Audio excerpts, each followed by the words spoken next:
फाटक टूटेगा, फाटक टूट गया, टूट गया। नमस्कार, मेरा नाम आलोक है। आप लाइव स्ट्रीज देख रहे हैं। बेउर जेल से तेज प्रताप यादव रिहा हो गए हैं। देखिए, उनके समर्थक देर शाम से ही बेउर जेल के बाहर जुट गए थे, क्योंकि मालूम हो गया था कि तेज प्रताप यादव रिहा हो रहे हैं। सरकार ने कल ही देर रात को आदेश जारी किया था गृह विभाग की ओर से कि जितने मुकदमे किए गए हैं 26 जुलाई के शाम 6 बजे तक, उससे पहले तक जितने मुकदमे किए गए हैं उन सभी मुकदमों को वापस लेती है सरकार।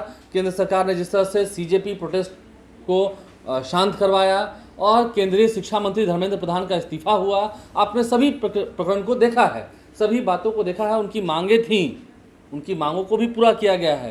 केंद्रीय शिक्षा मंत्री का इस्तीफा लिया गया, लेकिन पटना में जिस तरह से हुड़दंग हुई, पटना के गांधी मैदान थाने के पास भी बम पटका गया, छात्रों ने खूब उत्पात मचाया, पुलिस ने भी उन पर खूब लाठियां चलाई। इस मामले में कोर्ट ने भी पुलिस को फटकारा है और छात्रों की जीत हुई है। छात्रों को रिहा किया जा रहा है। सरकार की ओर से आदेश कल ही जारी हुआ था और आज हाईकोर्ट की ओर से सभी जितने जुडिशियल मजिस्ट्रेट हैं उन सभी को भी लेटर जा चुका था। तो ऐसे में तमाम जितने छात्र बेउर जेल में बंद किए गए थे, देर रात को आपको याद होगा कैसे सभी छात्रों को एक एक करके जेल भेजा गया था, क्योंकि सड़कों पर उपद्रव हुआ था।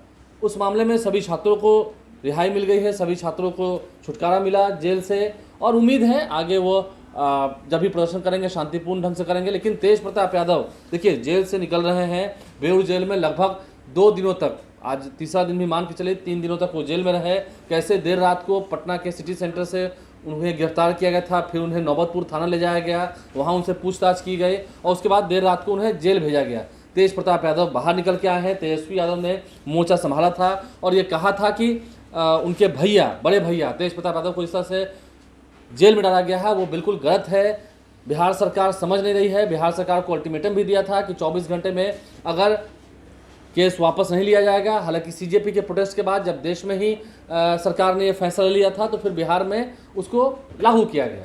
और तेजस्वी यादव ने आज भी कहा कि अगर 24 घंटे में रिहाई नहीं होगी, रोड शो के दौरान जब बांकीपुर चुनाव में वो रोड शो कर रहे थे उस दौरान उन्होंने कहा था कि अगर लोगों की रिहाई नहीं होगी, छात्रों की रिहाई नहीं होगी, उनके भाई तेज प्रताप यादव की रिहाई नहीं होगी तो फिर वो धरना देंगे, प्रदर्शन करेंगे पूरे बिहार में, बिहार बंद होगा। और समझ सकते हैं परसों बांकीपुर का उपचुनाव है, 30 जुलाई को वोटिंग होनी है, वोट पर डाले जाने हैं। तो ऐसे में अब तेज प्रताप यादव रिहा हो चुके हैं, बेउर जेल से रिहा हो चुके हैं। तमाम तस्वीरें आपको दिखाई हैं। मीडिया से फिलहाल उन्होंने कुछ नहीं बात की है, सीधा गाड़ी अंदर गई, वो गाड़ी में बैठे और बाहर निकल गए।